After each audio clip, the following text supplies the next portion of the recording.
All right, well, we begin tonight with that big bombshell on Capitol Hill. Mitch McConnell, the longest-serving Senate leader in our nation's history, is stepping down.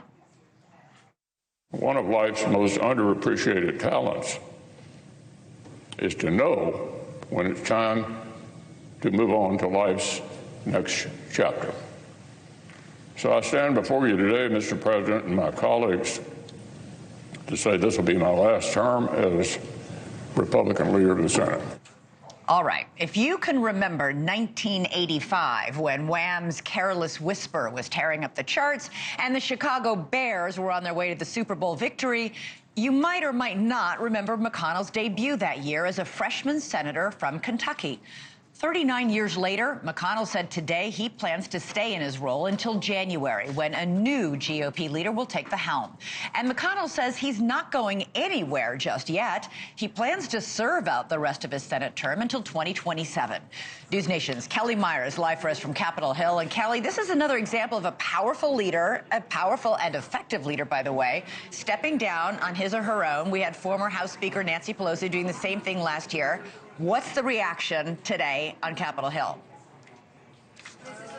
Right, and McConnell alluding to there that knowing when it's time to step aside. Unclear if that's a nod to President Joe Biden or former President Donald Trump to use McConnell and, as you said, Pelosi as an example here. But reaction is really pouring in from all sides, from Capitol Hill, from the campaign trail, and President Joe Biden himself.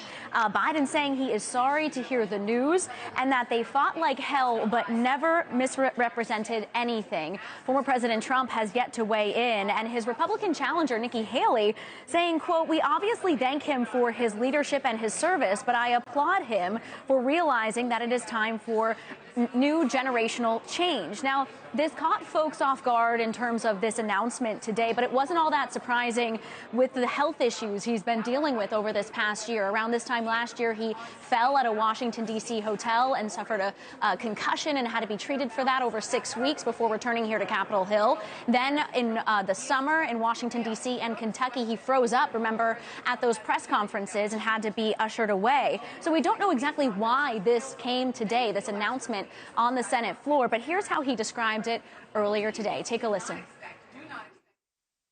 I always imagined a moment when I had total clarity and peace about the sunset of my work.